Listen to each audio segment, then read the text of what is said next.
E eu gostaria de convidar os irmãos para abrirem a palavra de Deus no Salmo de número 130.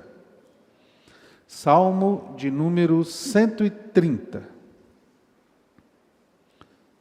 Vamos ficar de pé, irmãos, mais uma vez, e vamos ler todos juntos esse salmo. Salmo de número 130. Vamos ler todos juntos. Das profundezas clamo a ti, Senhor. Escuta, Senhor, a minha voz.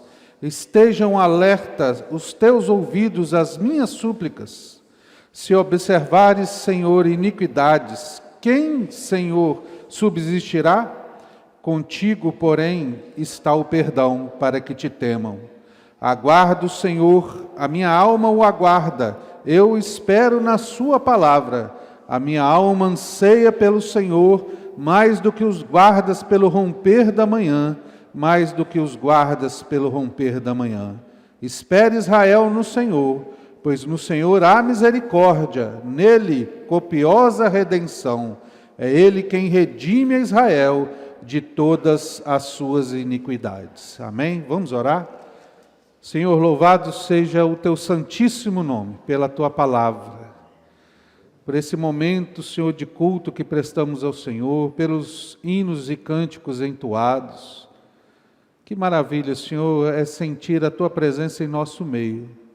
Saber que estamos aqui, Senhor, por causa do Senhor, pela salvação que foi concedida a nós por Cristo Jesus e pelo teu chamado que é eficaz. Louvado seja o teu santo nome. Então, nesta noite, pedimos que o texto que vai ser lido, pregado, seja exposto, Senhor, fielmente para a edificação do teu povo e que o teu nome seja glorificado e exaltado.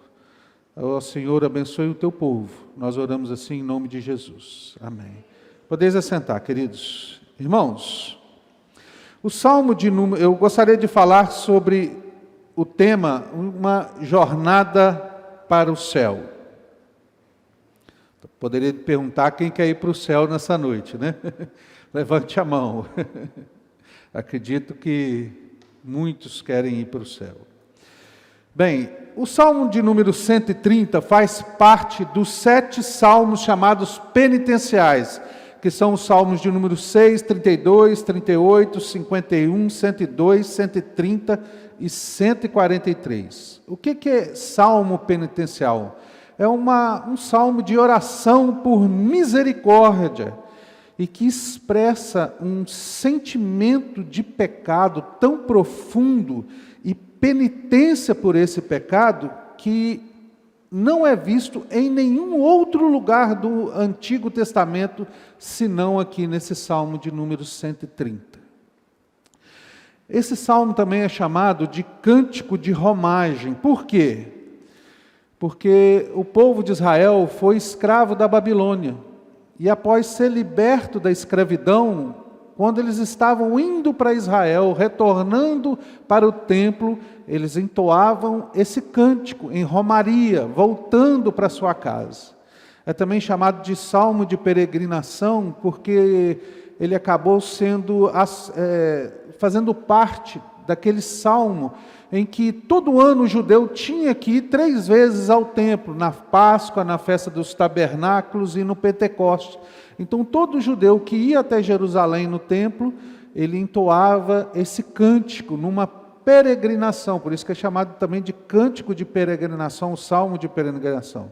Mas ele também é chamado de salmo de degraus, ou cântico de degraus. Por que ele é chamado disso? Além desse salmo fazer parte dos 7 salmos chamados penitenciais, ele também faz parte dos 15 salmos chamados salmos de romagem ou de degraus. E por que são 15 salmos? Porque lá no templo tinha uma escada que tinha 15 degraus. Então, os homens ou o sacerdote, quando ia subir aquela escada, cada degrau, ele entoava um desses 15 salmos. Ele subia um degrau, entoava um salmo, subia outro degrau, entoava um salmo. Por isso que é chamado de cântico de degraus, ou salmo de degraus. Mas ele também é chamado de salmo de degraus, irmãos, porque ele alude a alguém saindo do mais profundo buraco para um lugar mais alto. O salmo começa assim: das profundezas clamo a ti. Essa era a situação inicial do salmista. E à medida que ele vai descrevendo o salmo, ele vai indo para um lugar mais alto. Por isso é chamado de salmo de degraus, porque ele alude a alguém saindo do buraco e indo para um lugar mais alto. Era assim que o salmista se encontrava. Esse salmo, irmãos, é um paralelo com a vida cristã. Todos nós vivíamos em pecado. Todos nós vivíamos no lamaçal do pecado, no abismo do pecado que nos separa de Deus. E um dia Cristo nos achou. Então Ele nos salvou e está fazendo com que a gente caminhe nessa terra em direção a um lugar mais elevado, que é o céu. Assim como Jacó viu uma escada que ligava a terra ao céu, nós temos aqui uma alusão a essa escada. Nesse Salmo 130, cada passo do Salmo é como se fosse um degrau subindo em direção ao céu. E para que a gente dê cada passo, irmãos, nós precisamos entender quais são esses passos, ou quais são esses degraus. O primeiro passo é a necessidade de arrependimento. Olha os versículos de número 1 e 2. Olha aí na sua Bíblia. Das profundezas clamo a ti, Senhor. Escuta, Senhor, a minha voz. Estejam alertas os teus lábios às minhas súplicas. Das profundezas. É uma metáfora, queridos, para a situação que o salmista se encontra. É a imagem de uma pessoa que está se afogando e que não tem lugar para pôr pé. É um lugar profundo, é um abismo profundo que não tem fundo, que não tem fim e extremamente escuro e que é impossível de sair. É o sentimento do salmista. É assim que ele se sente. Ele se sente num lugar de profundezas. Então o que o salmista faz? O salmista está sob uma profunda percepção de pecado. A sua alma está angustiada, a sua alma está triste, ele está altamente consternado pelo seu pecado. Ele se sente abandonado de Deus, porque o seu pecado fez isso na sua vida, o abandonou, o separou de Deus. Então o que o salmista faz? Ele ora. E aí ele diz assim: clamo a ti, Senhor. O salmista, ele está consciente desse abismo que o pecado fez entre ele e Deus. O que o pecado faz, irmãos? O pecado puxa a pessoa para baixo. Ele coloca o homem lá no fundo, lá no lamaçal, lá no mais profundo abismo. Esse é o destino do pecador. É lá embaixo. E ele se sentia assim, afastado de Deus, separado de Deus.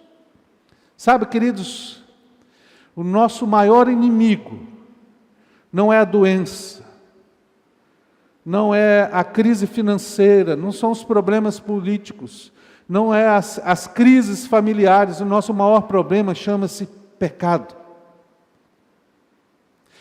Todos esses problemas, tristezas, doenças, são horríveis, mas elas não nos separam de Deus. Mas o pecado nos separa de Deus. Por isso que o pecado é algo terrível, promete muito, e o fim do pecado é desilusão, é a profundeza, é o abismo. E é assim que o salmista se sente. nas profundezas. E nas profundezas, irmãos, quando nós estamos no mais profundo abismo, só nos resta olhar para cima. Não tem outro lugar para olhar. Então o salmista olha para cima. E ele vai dizer assim: escuta, Senhor, a minha voz.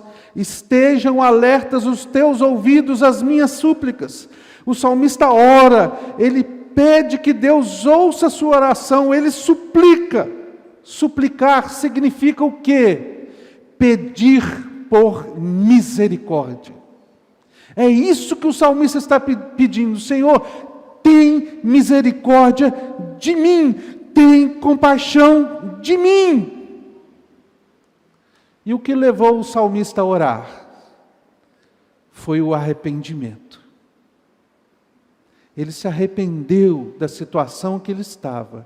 Ele se arrependeu dos seus pecados. Ele viu e enxergou o fim que o pecado levou na sua vida. Fez separação entre ele e Deus. Sabe, queridos, o verdadeiro arrependimento leva o sujeito a orar. Mas mais do que orar, ele leva o sujeito a clamar, a suplicar, a desejar por misericórdia. Foi assim com Jonas. Deus virou para Jonas e falou assim: vai e prega em Nínive, para aquele povo, para que eles se arrependam. E Jonas desobedeceu a Deus e fugiu da presença de Deus, entrou num barco rumo a Tarsas.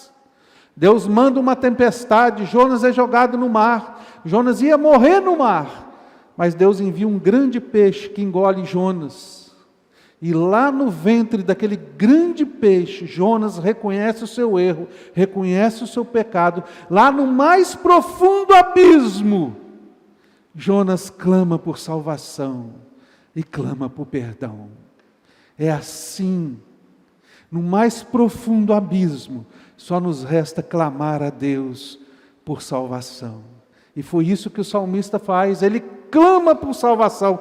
Salva-me, Senhor, salva-me. É isso que ele está dizendo. Queridos, nessa jornada rumo ao céu, o primeiro degrau começa com arrependimento. O arrependimento dos pecados, irmãos, é a mensagem genuína do Evangelho. Noé pregou sobre arrependimento lá em 2 Pedro 2,5, diz que ele era o pregador da justiça, ele pregava sobre justiça. Jeremias, lá no capítulo 25, versículo 5, ele pregou sobre arrependimento. João Batista, em Mateus capítulo 3, versículo 1 e 2, pregou sobre arrependimento. Jesus, lá em Mateus 4,17, pregou sobre arrependimento. E o primeiro sermão de Pedro foi: arrependei-vos e cada um de vós seja batizado. Lá em Atos 2, 38 e 39. A mensagem genuína do Evangelho não é: Jesus te ama. Não é: dê uma oportunidade para Jesus. Venha para Jesus que Jesus resolve os seus problemas. Não! A verdadeira mensagem do Evangelho é: arrependei-vos. Quem sabe Deus pode perdoar o seu pecado. Jesus não precisa de chance de ninguém, não. Experimente Jesus, isso não é o Evangelho. É arrependei-vos. Por quê? Porque arrependimento é a porta de entrada para o céu. Sem arrependimento de pecados, não há volta a Deus. Não há volta para Deus. Não há como voltar para Deus sem arrependimento de pecado, porque arrependimento de pecado é metanoia, é mudança de mente, é mudança de direção. Se o pecador ia para lá, quando ele se arrepende, ele volta para cá, ele volta em direção a Deus. Sem arrependimento, irmãos, não há volta para Deus. Esse é o primeiro degrau que nós precisamos subir. E essa mensagem do arrependimento tem sido esquecida pela igreja, pouco pregada. Arrependei-vos, arrependei-vos. Essa é a mensagem genuína do Evangelho. Arrependei-vos dos seus pecados e volte-se para Deus, que é um Deus justo e santo.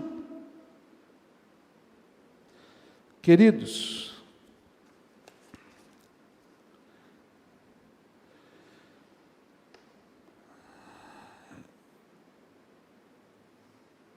após reconhecer que estava perdido, por sentir uma profunda tristeza pelo pecado e de ter se arrependido, o salmista sobe mais um degrau. Ele sabe do perigo do pecado e que esse pecado voltará a assediá-lo. Por isso ele necessita algo mais do que perdão. Mais do que perdão, ele precisa de algo mais. Do que ele precisa? Ele necessita de salvação. Olha os versículos 3 e 4 para mim, irmãos. Leem para mim os versículos 3 e 4, por favor.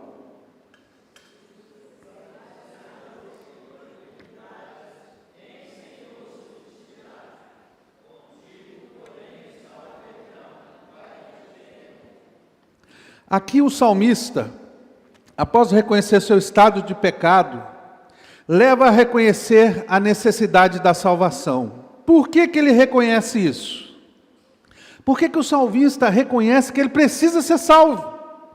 Porque ele começa assim, se observares. Observar significa guardar, manter, anotar. Ele está dizendo assim, olha, se Deus anotar todos os nossos pecados num livro e não apagar esses pecados, quem vai sobreviver na presença de Deus? Quem vai subsistir na presença de Deus? Sabe por que ele reconhece isso? Porque ele sabe que ele é pecador. Ele diz assim, iniquidades. Iniquidades é mais do que pecado, irmãos. É a nossa natureza pecaminosa. É a nossa predisposição para pecar. Você peca hoje, pede perdão, mas amanhã você vai voltar a pecar. Esse é o nosso problema. Nós somos pecadores por natureza. Iniquidade é esse pecado voluntário que nós muitas das vezes praticamos. Iniquidade é viver em desobediência à lei de Deus. E o que a iniquidade gera? Primeira coisa que ela gera é rebelião. É uma desobediência a Deus, é uma vida de desobediência a Deus. Olha para o mundo, queridos. Se você não vê esse mundo rebelde contra Deus, um mundo que não quer saber de Deus. Em segundo lugar, o que a iniquidade vai gerar? A iniquidade vai fazer com que vai crescer tanto nesse mundo, os homens vão desejar mais pecar do que a Deus, que a iniquidade vai gerar o anticristo. Porque o anticristo é chamado de o homem da iniquidade. E o mundo vai adorar esse homem, porque eles vão amar mais o pecado do que a Deus. Olha que coisa triste. Será que nós já não estamos vivendo esses tempos? É que as pessoas amam mais o pecado, mais aquele que peca, do que a Deus? Será que nós não somos uma geração assim? Olha, queridos, e ele continua, Senhor, quem subsistirá? Ou seja, quem vai continuar a existir? Se Deus anotar e não apagar os nossos pecados, ninguém vai sobreviver diante do tribunal de Deus. Ninguém da raça humana vai ficar de pé na presença de Deus. O salmista reconhece seu pecado. Ele não culpa ninguém. Ele não tem síndrome de Adão e Eva. Foi a mulher que o Senhor me deu, foi a serpente. Não, sou eu. Ele reconhece o seu pecado. Essa é a natureza do verdadeiro arrependimento. Sou eu que pequei. É como Davi no Salmo 51. Pequei contra ti somente fiz o que é mal perante os teus olhos, de modo que serás chamado por justo no seu julgar. Este é o verdadeiro arrependimento. Fui eu que pequei. Eu mereço a punição. Eu mereço o inferno. E é isso que o salmista está dizendo aqui. Ele por saber disso, ele reconhece da necessidade de ser salvo. Ele precisa ser salvo. Mas mais do que ser salvo, mais do que ter os seus pecados perdoados, ele precisa ser salvo dessa natureza que leva o homem a pecar. É aquilo que Paulo diz lá em Romanos 7, 24 a 25. Desventurado o homem que sou, quem me livrará do corpo desta morte? Graças a Deus por Jesus Cristo, nosso Senhor. O único que pode nos dar uma nova natureza, que pode mudar o nosso ser pecaminoso, a nossa inclinação para o pecado, e se chama Jesus Cristo. Louvado seja o nome do Senhor. É por isso que você pode ver o maior e mais terrível pecador, e o dia que ele teve um encontro com Jesus, ele ser transformado. Só Jesus faz isso. Psiquiatria não faz isso, psicologia não faz isso, nada nesse mundo pode mudar a natureza do homem a não ser Jesus. Louvado seja o nome de Jesus. Queridos, infelizmente nós estamos vivendo numa sociedade sem pecado. As pessoas não gostam de ouvir sobre pecado. Outro dia eu fui pregar num acampamento, e um homem que é da igreja há muito tempo, estava na minha frente assim, não sei nem se ele é presbítero, não sei. Eu comecei a pregar sobre pecado. Ele se levantou, só que ele pensou alto, né? Ele falou assim: vai falar de pecado de novo? Não aguento não, saiu, foi embora. As pessoas não querem ouvir isso, irmãos. Se você não ouvir falar sobre pecado, o que o pecado traz, você não vai precisar de um Salvador. Você nunca vai a Cristo. O pecado é quem nos leva a Cristo. Jesus veio para salvar o homem dos seus pecados. E aqui está uma importante observação. Se Deus anotar todos os nossos pecados, quem vai ser salvo? É por isso que a salvação não é por obras. Porque se Deus colocar na balança as nossas obras e as nossas iniquidades, nós vamos perder. A salvação é pela graça, e pela graça somente. Após reconhecer que precisava ser salvo, ele louva a Deus porque o Senhor está disposto a salvar. Que glória maravilhosa, irmãos. Deus perdoa pecados. Deus está disposto a perdoar pecados. Olha o que diz aqui, versículo de número 4. Contigo, porém, está o perdão. Deus não é obrigado a perdoar, irmãos. Deus pode resolver não perdoar. 1 Samuel capítulo 3, versículo 14, diz assim: portanto jurei à casa de Eli que nunca lhe será expiada a iniquidade, nem com sacrifício, nem com oferta de manjares. Olha o que Jó disse no capítulo 10, versículo 14: se eu pecar, tu me observas, e da minha iniquidade não me perdoarás. Deus não é obrigado a perdoar. Deus não perdoou Satanás e nem seus anjos que caíram. Mas Deus se dispôs a perdoar. Louvado seja o Senhor. E é isso que o salmista está lembrando aqui, que Deus é um Deus perdoador, Deus é um Deus de perdão e rico em misericórdia. O perdão é concedido por Deus de duas formas. Em primeiro lugar, como juiz. Todos nós vamos comparecer diante do Senhor, no tribunal de Deus. E o que você precisa é ser considerado inocente, sem culpa, justo. Só que a palavra de Deus diz que não há um justo sequer, todos pecaram. Então todos nós estamos perdidos. Então como que nós vamos pagar esse preço tão elevado? O que Deus fez? Ele providenciou isso. Ele enviou o seu Filho Jesus, para que ele pagasse no meu e no seu lugar. Ele é o único justo, Ele é o único sem pecado, Ele é o único que pode transmitir salvação. Só Jesus pode te salvar. Em segundo lugar, como pai. Lembra da parábola do filho pródigo?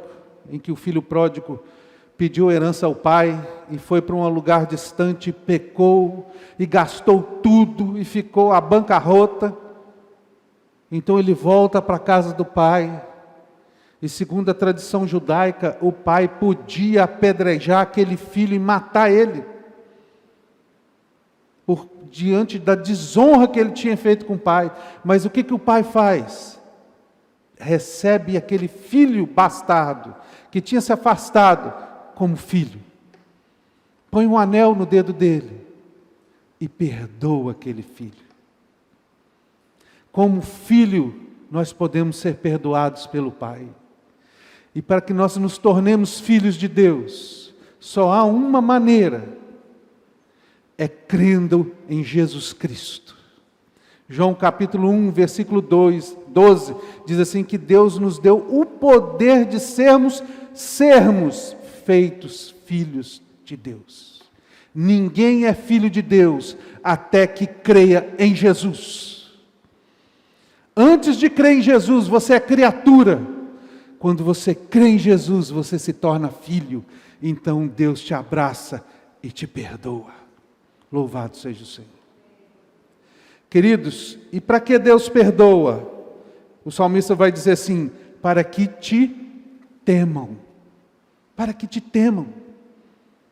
Essa é a finalidade do perdão. Deus não perdoa à toa, ao acaso. É para que eu e você temamos a Deus. E para que nós devemos temer a Deus? O que é temor? Temor é reverência. É reverência diante de Deus. É o desejo de não desagradar a Deus. É o medo de entristecer o Espírito Santo. Isso é temor. E por que nós devemos temer a Deus? Ninguém teme mais a Deus do que aquele que recebeu misericórdia, que recebeu o perdão dos pecados. Sabe por quê? Se Deus não perdoasse os pecados, o que aconteceria com o coração do pecador? Ele endureceria.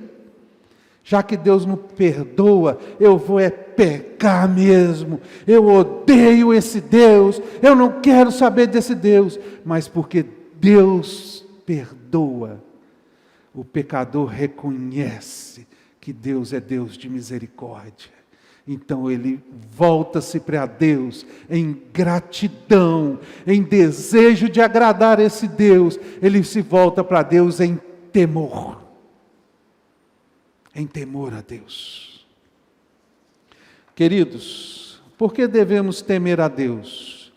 A Bíblia diz que o temor do Senhor é o princípio da sabedoria.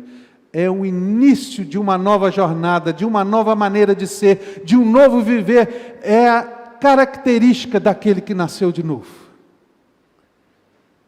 Aquele que não é filho de Deus, que não entregou sua vida a Jesus, ele não teme a Deus, ele peca e ainda conta vantagem daqueles pecados.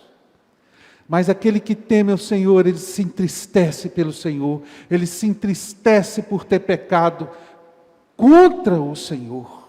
Essa é a verdadeira natureza. Lembra de Saul e Davi? Saul pecou contra Deus. Qual foi o pecado de Saul?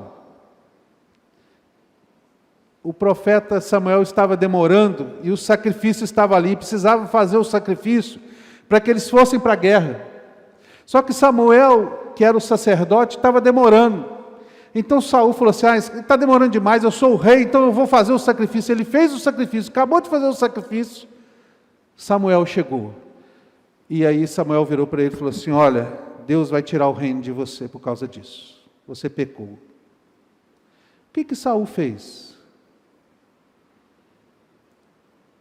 Ele não se arrependeu. Agora olhe para Davi.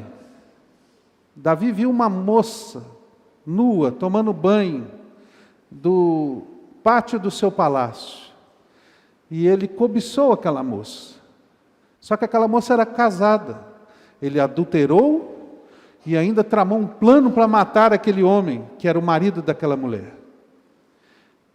Vamos comparar o pecado de Saul e o pecado de Davi. Qual pecou pior aos seus olhos? Não foi Davi? Mas por que Davi, Deus não tirou o reino dele? É só você ler o Salmo 51. Davi se arrependeu, mas ele não se arrependeu por ter pecado somente, não. Ele se arrependeu porque ele entristeceu a Deus. Ele reconheceu que o que ele fez feriu a Deus. E é isso que ele faz. Queridos, nós devemos considerar a seriedade do pecado, pois levou Jesus, o Filho de Deus, à cruz. Se o pecado é algo que devemos levar a sério, a graça de Deus em perdoar os pecados também é algo que devemos levar muito a sério. Esse negócio que muitos dizem o seguinte: vocês falam muito de predestinação, né? Então quer dizer que se está predestinado, quer dizer que salvo para sempre? Então quer saber de uma coisa? Eu vou viver no pecado. Mentira! Aquele que foi alcançado pela graça de Deus, ele não quer aborrecer a Deus, ele não quer entristecer a Deus, ele não quer mais viver uma vida de pecado. Aquele que quer viver uma vida de pecado nunca foi predestinado à salvação.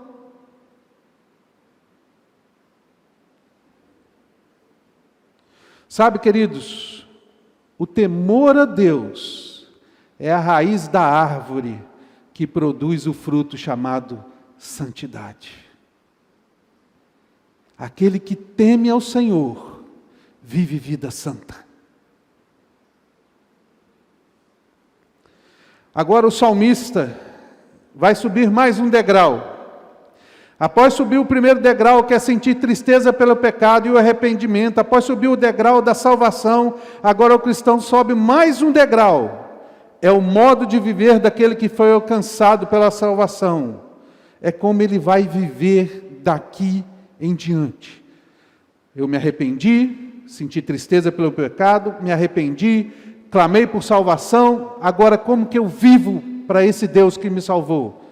Ele vai dizer o seguinte: a necessidade da fé. Olha o versículos de números 5 e 6. Leiam aí para mim, meus irmãos, por favor. Os versículos de números 5 e 6. Leiam para mim.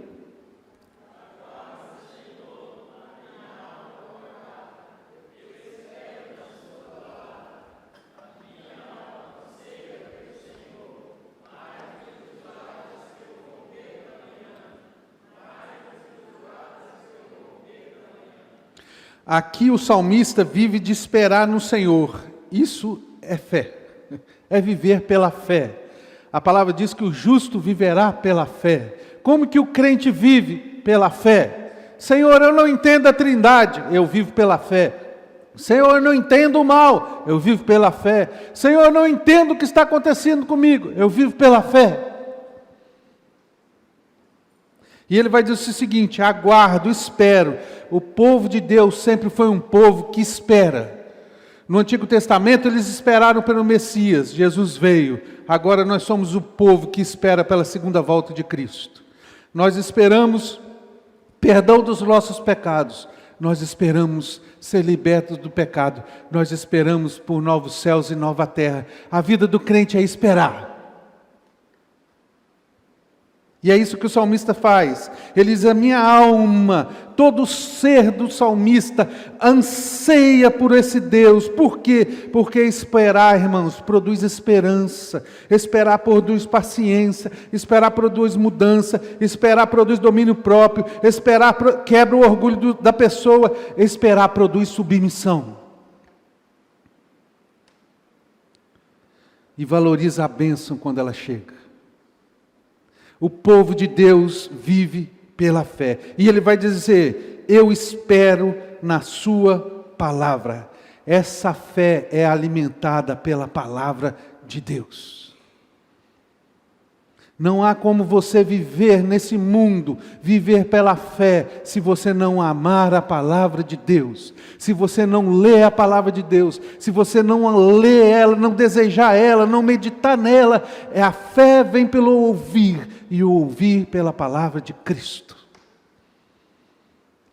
Nós somos chamados de o povo do livro, a palavra de Deus, e por ela nós vivemos. Então, queridos, esse salmista descreve a situação da sua alma. Ele vai dizer o seguinte: a minha alma anseia pelo Senhor, versículo 6, mais do que os guardas pelo romper da manhã, mais do que os guardas pelo romper da manhã. A minha alma anseia pelo Senhor. Olha que coisa interessante. Jesus disse assim: não andeis ansiosos, mas a alma do salmista anseia. Sabe por quê? Existe uma ansiedade que Deus gosta. E essa ansiedade é a ansiedade da alma por Deus. É o desejo da alma por Deus. Como está lá no Salmos 42, versículo 1. Assim como a corça suspira pelas correntes da água, a minha alma suspira por ti, ó Deus. É essa ansiedade que Deus tem prazer. É essa ansiedade da alma do homem por Deus, a alma que deseja Deus. Eu não quero nada mais, eu quero somente a Ti, Senhor. E eu pergunto para você, esse é o clamor da sua alma nesta noite?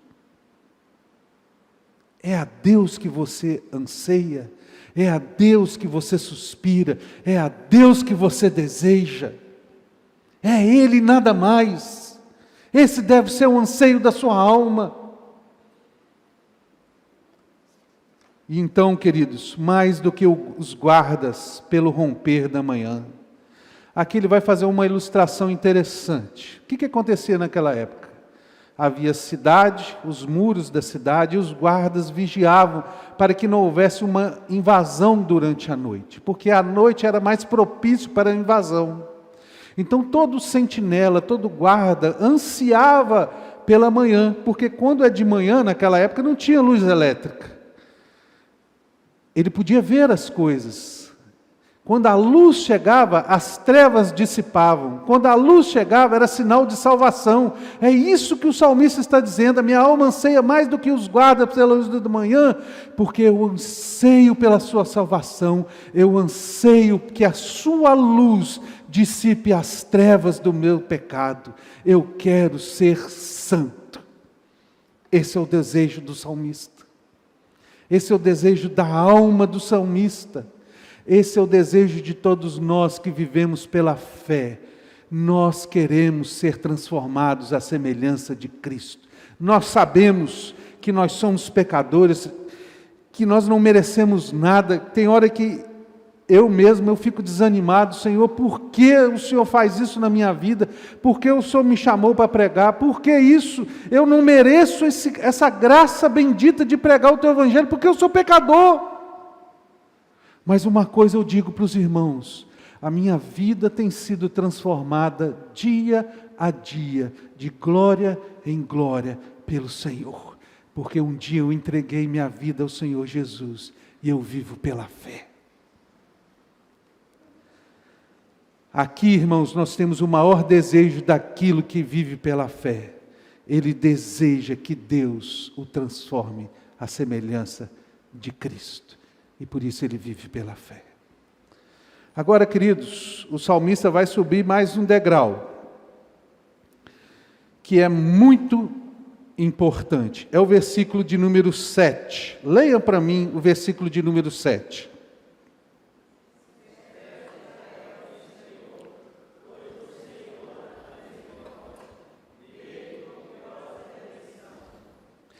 A necessidade da igreja e da pregação do Evangelho. Olha o que aconteceu. Até aqui o salmista estava orando e falando a respeito dele mesmo.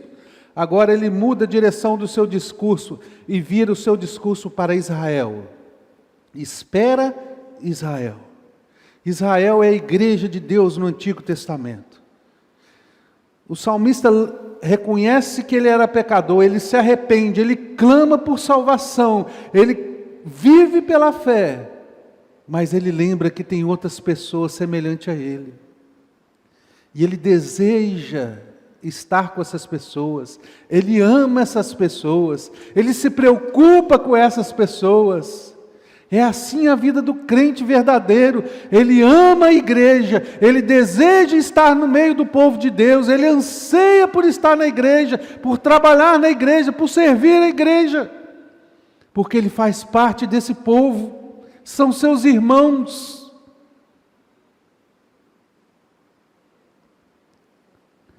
Espera Israel no Senhor. Por que esperar em Deus, irmãos? Porque a salvação vem de Deus e pertence somente a Deus. Deus nunca falhou, irmãos. Jesus disse o seguinte: todo aquele que vem a mim, de maneira nenhuma lançarei fora. Se você for a Jesus nessa noite, Jesus nunca vai te lançar fora, porque a salvação pertence a Ele. E ele continua: pois no Senhor há misericórdia, nele copiosa redenção. Pois o salmista apresenta os motivos pelos quais se deve esperar no Senhor. Por que nós devemos esperar no Senhor, irmãos? Ele vai dizer o seguinte: em primeiro lugar, ele vai nos dar dois motivos. Primeiro, por causa da sua misericórdia. Ele diz que Deus é um Deus de misericórdia. É por causa da misericórdia de Deus, irmãos, que nós somos salvos. Eu gosto muito de Efésios 2, gosto demais. Lá Efésios 2, capítulo 1, versículo 1, ele começa descrevendo a situação de todo homem sem Cristo. Ele vos deu vida, estando vós mortos, e os vossos delitos e pecados, os quais andastes outrora, segundo o curso desse mundo, segundo o curso da potestade, segundo o curso do príncipe da potestade do ar, os quais andastes outrora, e éramos por natureza pecadores. E aí ele chega no versículo 4 e 5 e diz o seguinte: os primeiros 3 versículos é um quadro desanimador, estamos todos perdidos. Mas aí no versículo 4 e 5 ele diz assim: mas Deus, sendo rico em misericórdia, por causa do grande amor que nos amou, e estando nós mortos em nossos delitos e pecados, nos deu vida juntamente com Cristo. Pela graça sois salvos. Foi por causa da misericórdia de Deus que Deus teve de nós, é que Ele nos salvou. Em segundo lugar, ele vai dizer que a sua redenção é copiosa. Ou seja, redenção, o que é redenção? É a libertação de uma pessoa mediante o pagamento de um preço. A Bíblia diz que Jesus disse assim: todo aquele que comete pecado é escravo do pecado. O homem que não tem Jesus, ele é escravo. E como é que um escravo era liberto naquela época? Tinha que se pagar um preço para tirar aquele escravo das mãos do seu dono. E para que nós fôssemos livres do nosso dono, que é o pecado, Deus enviou o seu Filho Jesus. E pela morte de Cristo, nós fomos libertos do pecado. Jesus nos salvou do pecado. Queridos, ela é copiosa, porque ela é mais do que libertação do pecado, ela é abundante, ela é grandiosa, a redenção, a salvação de Deus, porque Deus não só perdoa pecados, mas além de perdoar pecados, Deus dá a vida eterna. Glória a Deus. E essa vida está em Jesus Cristo. E ele continua: após lembrar da importância de Deus, de estarmos unidos, de pregar o Evangelho, porque Deus deseja salvar, o salmista nos lembra de algo importantíssimo na vida do cristão nessa caminhada aqui na terra, irmãos. O nosso destino final. Para onde você está indo? Onde você quer chegar? Qual é o seu ponto final aqui na terra? o cristão tem que lembrar que ele está indo para o céu. É para lá que nós estamos indo. E ao nos lembrar isso, o salmista vai nos dizer, vai nos explicar por que o céu. Por que o céu, irmãos? Porque o céu é algo necessário para as nossas vidas. Vejamos, leiam para mim o versículo de número 8. Leiam para mim, irmãos.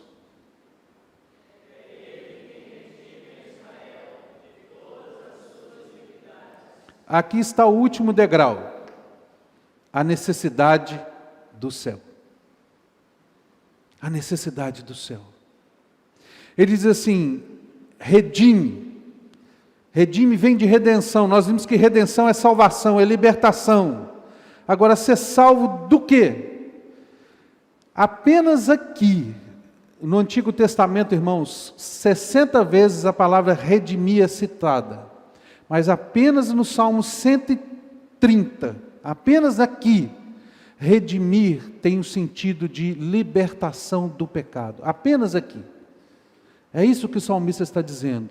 Deus nos salva do pecado. Apenas aqui. O homem é escravo do pecado. E ele precisa ser liberto. E como ele vai ser liberto? O salmista diz assim, é Ele. É Ele quem redime. É Ele quem salva. É o próprio Deus quem salvará a nós. É Deus em pessoa. O Deus que se fez carne na pessoa de Jesus Cristo. Deus em pessoa. Aquilo que João diz, ninguém jamais viu a Deus. O Deus unigênito que estava no seio do Pai foi quem nos revelou. Jesus era o próprio Deus encarnado aqui na terra. Foi o próprio Deus que desceu lá dos céus, aqui para a terra, para nos salvar. É o próprio Deus quem salva. Não são as nossas boas obras. Não é nada disso. É apenas Jesus. De todas as suas iniquidades. Queridos, nós vimos que iniquidade não é mais do que pecado, é o pecado voluntário, é a nossa natureza pecaminosa. Deus não só perdoa os nossos pecados, Deus não só nos salva do pecado no presente, mas Ele vai salvar e vai resolver o problema do pecado definitivamente. Não vai haver mais pecado. Como que Deus vai resolver isso? De duas maneiras. Nos dando um novo corpo, porque o pecado habita na carne. Então nós precisamos de um novo corpo. E segundo, nós precisamos de um novo lugar para habitar, onde o pecado não existe mais. E onde esse lugar, onde não existe mais o pecado, chama-se céu. Lá não haverá mais choro, nem lágrima, nem tristeza, porque ali não habita o pecado mais. Nunca mais ouviremos falar de pecado. Ali é o local onde nunca mais o pecado adentrará. Esse lugar é o céu. É por isso que nós precisamos do céu. Por isso que o céu é necessário. E o céu é tão necessário que Jesus virou para os seus discípulos e disse assim: vou-vos preparar-vos lugar. Na casa do meu Pai há muitas moradas. Jesus foi lá para o céu preparar um lugar para cada um dos seus filhos, porque lá nós vamos ser libertos do pecado definitivamente. Glória a Deus! Oh, aleluia! Dá um aleluia aí, irmãos. Louvado seja o Senhor. Não vai mais ter pecado, eu não vou mais viver em pecado, eu não vou mais chorar pelo meu pecado. Cristo vai me libertar. Aleluia! Que maravilha, irmãos. Ah, irmãos, tem hora que eu sou chamado de doido, porque eu anseio pelo céu, como eu anseio pela volta do meu Senhor. O meu maior desejo é ver Jesus, é encontrar com Jesus, é ver meu Senhor face a face. Eu não temo a morte, pode me levar a qualquer momento, eu vou estar feliz, eu vou estar com Jesus. Esse é o meu maior prazer, é estar na casa do Pai. Eu não sou desse mundo, Queridos, eu queria concluir. Esse salmo é um salmo de peregrinação, de romagem, em que todos estão subindo. Lembra que começa lá o salmista falando das profundezas. Clama a ti, Senhor. Então ele vai subir nos degraus. Ele está indo em direção ao céu. O salmista estava no abismo. Quem tirou eles desse abismo? Foi o Senhor, foi Deus. Deus o salvou, Deus o libertou. Foi Deus quem libertou o povo de Israel do cativeiro da Babilônia e levou esse povo para Israel. Foi Deus quem libertou o povo do Egito e levou para Canaã. Foi Deus quem salvou o seu povo e está levando o seu povo para o céu. O salmo começa com um clamor nas profundezas, lá no abismo, e termina com um coral lá no céu de louvor a Deus. É Ele quem redime o seu povo de todas as suas iniquidades. Fomos salvos, Deus nos salvou, louvado seja o Senhor. É isso que o salmista está dizendo.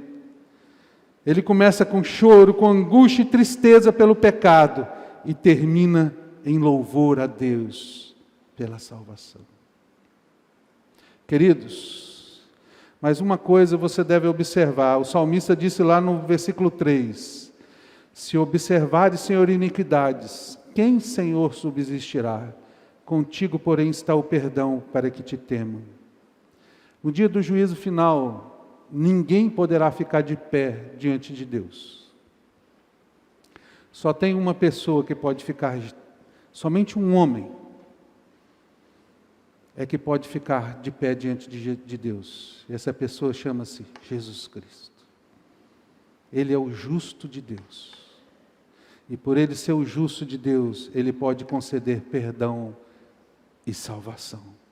Por isso, queridos, nessa noite, se o pecado tem entristecido o seu coração, se você nunca ouviu falar nisso, da necessidade de arrependimento, de se voltar para Deus pedindo perdão pelos seus pecados, de clamar a Deus por salvação, volte-se hoje para Jesus, porque Deus está disposto a perdoar.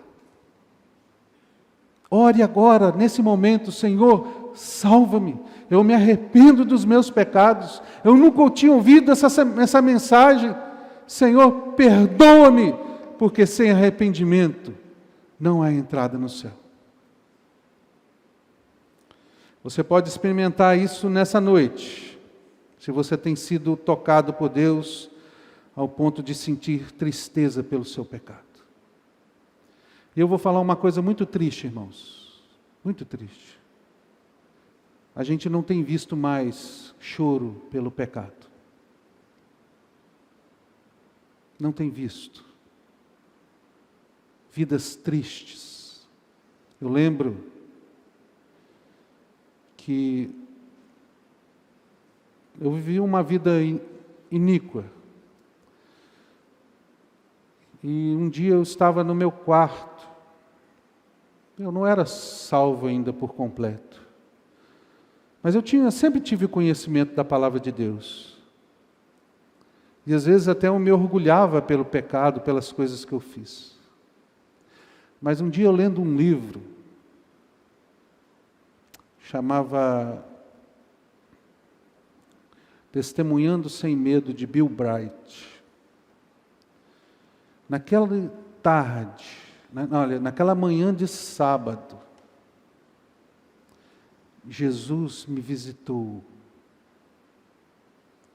E eu senti um profundo remorso pelo meu pecado. E eu lembro que eu ajoelhei no chão. E eu comecei a confessar os meus pecados. E comecei a chorar. E chorava, e chorava, e chorava. Bendito seja o Senhor por aquele dia. Porque o Jesus me visitou através do seu Santo Espírito. E naquele dia eu me arrependi dos meus pecados. E clamei por salvação. Queridos, Deus pode fazer isso nessa noite na sua vida, se você se arrepender dos seus pecados e voltar-se para Jesus, entregando sua vida a Ele. Se você fizer isso nessa noite, prepare-se para caminhar com o povo de Deus. Prepare-se para começar a subir os degraus em direção ao céu. Porque é para lá que você vai, se você entregar a sua vida a Jesus hoje. Que essa mensagem possa tocar o seu coração. Que você possa entregar sua vida a Jesus de verdade. Se arrepender dos seus pecados. E ser feito nova criatura. Que Deus seja louvado pela salvação. Que Deus seja louvado por Cristo Jesus.